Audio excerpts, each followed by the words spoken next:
The film begins by showing a man being scolded by his wife in a car.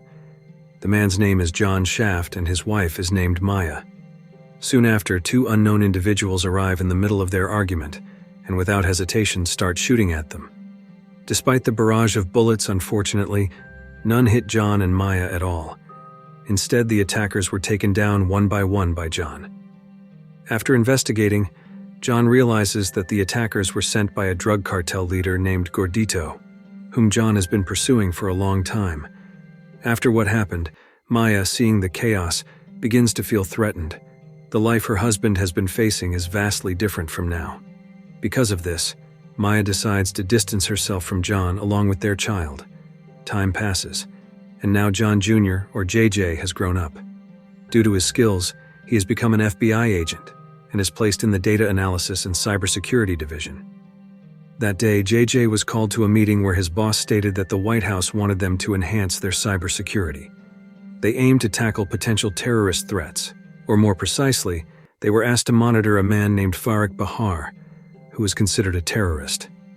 To carry out this task, his boss requested one of them to lead the operation. JJ, realizing this as a golden opportunity, eagerly volunteered himself. However, because JJ was still new, he was outright rejected.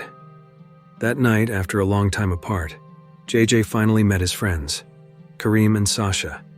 There, Kareem mentioned that he had been traveling frequently to run a new business with his military friends. The business was a sort of rehabilitation program for veterans addicted to drugs, like Kareem once was. JJ, hearing this, felt proud and amazed, not only because Kareem was free from drugs, but also because he had a noble purpose. However, that night turned out to be the last night JJ would see his friend, as the next day he was shocked by the news of Kareem's death, suspected to have overdosed. JJ, who believed Kareem would never do something so foolish, planned to investigate the case further. The last time he saw Kareem seemed full of life in his new path. Using his skills, JJ managed to hack into Kareem's medical records. From the data, JJ found a clue leading him to a place known for drug trafficking. There, JJ met a young boy who unexpectedly knew about Kareem's death after seeing Kareem's photo on JJ's phone. However, the boy was reluctant to reveal anything. After being given some money, the boy told JJ that the drugs that caused Kareem's overdose were obtained from someone named Manny, who currently lived in a rundown apartment not far from where they were. At the apartment, JJ finally met Manny and tried to ask about the truth behind the drugs Kareem bought from him. However, instead of getting the answer he hoped for, he was punched by Manny's men. From that moment, JJ assumed that Kareem had indeed died of an overdose. However, this assumption was debunked by Sasha when she read Kareem's medical records. Sasha found that the drug content Kareem consumed was extremely high. Even worse, the amount of dosage should have been used by 10 people or more. From this, Sasha suspected that Kareem's overdose was planned by someone who wanted to kill him. Hearing this, JJ decided to go back to Manny's place. However, this time he did not go alone. He asked for help from his father, whom he had not seen for 20 years and who was also a legend when he was a police officer. After a long time apart, John was surprised by his expectations of JJ, which did not match what he had imagined, both in appearance, job, and the attitude JJ should have as a member of the Shaft family. However, despite all that, JJ didn't want to hear his father's chatter and got straight to the point. But before JJ handed over Kareem's death documents, John stopped him because he felt the case had the same ending, where once an addict, always an addict, and death for addicts is an overdose. However, after JJ convinced him with the documents he brought, John finally agreed to help. Besides his obligation as a father, John also felt that the death case could lead him to someone he had been looking for all this time. However, before that, John, seeing the bruise on his son's face, was very angry, and finally John decided to go to Manny's place first to retaliate against Manny's men.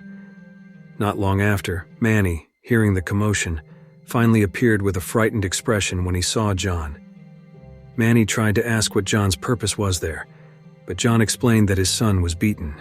At that moment, Manny became even more frightened and chose to run away from there. After capturing Manny, JJ then asked the same question as before about the truth behind the drugs that caused Kareem's overdose. Under pressure from John, Manny finally spoke up. saying that Kareem had not been in contact with him since the day Kareem started his new business with his military friends. Following this information, John and JJ decided to go together to Kareem's business place. Although JJ initially wanted to go alone, John did not allow it, feeling that the case his son was investigating could endanger him. When they arrived there, they met Jerry, William, and Eddie. Jerry explained that the place he built with Kareem was not only a rehabilitation center, but also meant for retired soldiers to continue their lives with meaningful work. Therefore, Jerry, who heard the news of Kareem's death, felt very disappointed.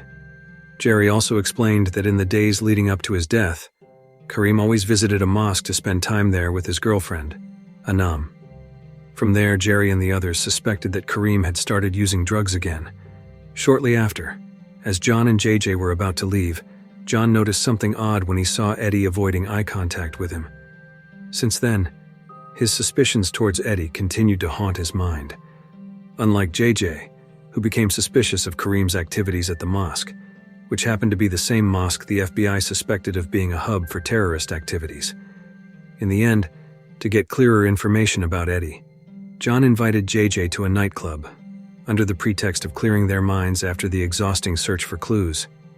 Initially, JJ refused, but after being introduced to a sexy woman, he changed his attitude. While JJ was having fun with the woman, John approached his friend Freddie to find out information about Eddie, as he had a hunch that Eddie and JJ's friend's death case were connected to Gordito. On the other hand, JJ, who was drunk, got involved in a fight. John was shocked to see JJ's behavior.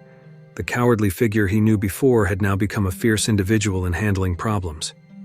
The next day, JJ and John finally arrived at the Rashad Mosque. However, upon arrival, Sasha also accompanied them.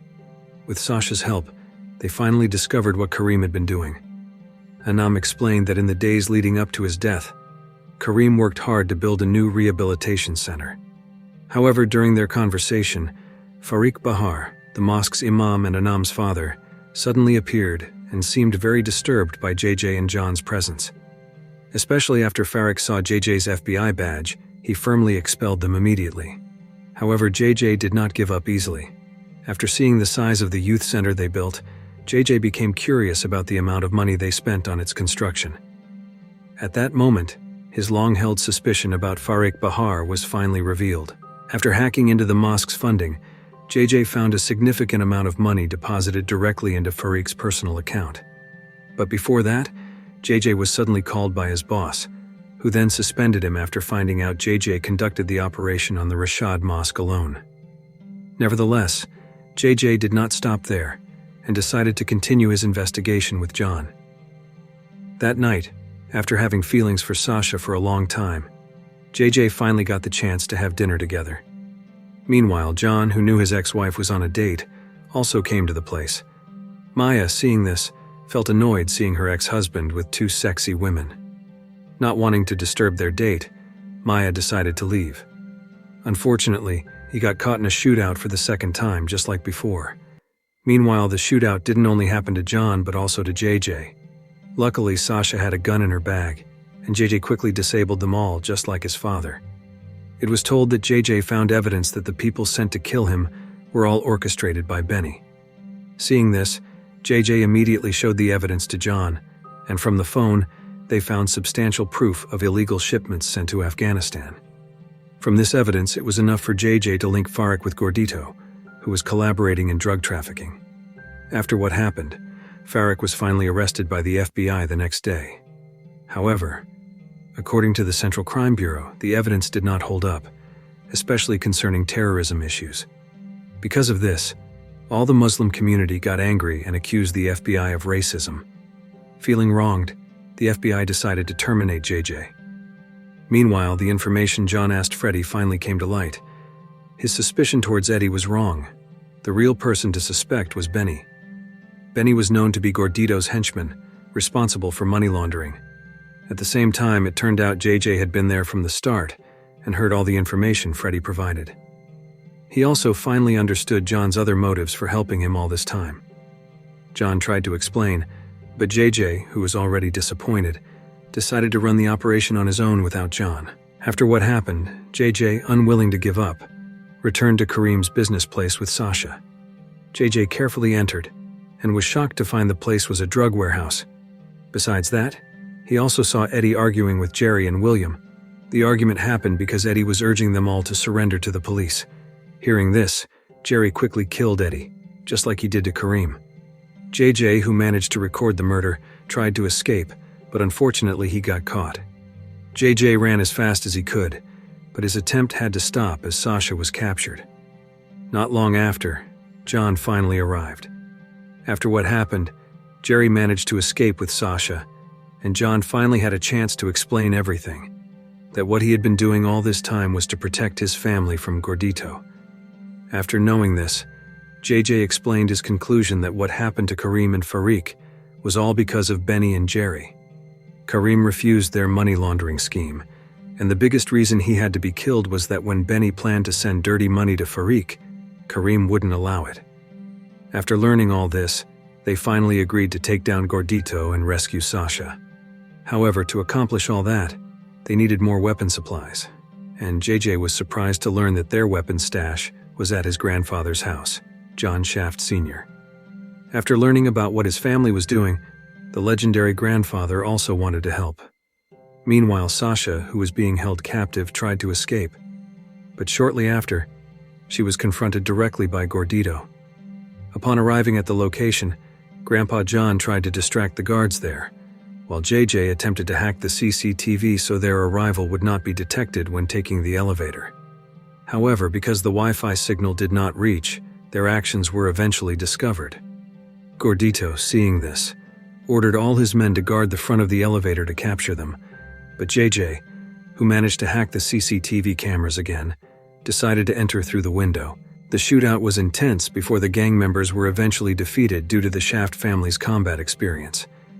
After the situation was deemed safe, Gordito appeared and tried to shoot JJ. John, realizing this, quickly protected him and turned the situation around. After what happened, John, who got shot, had to be treated at the hospital.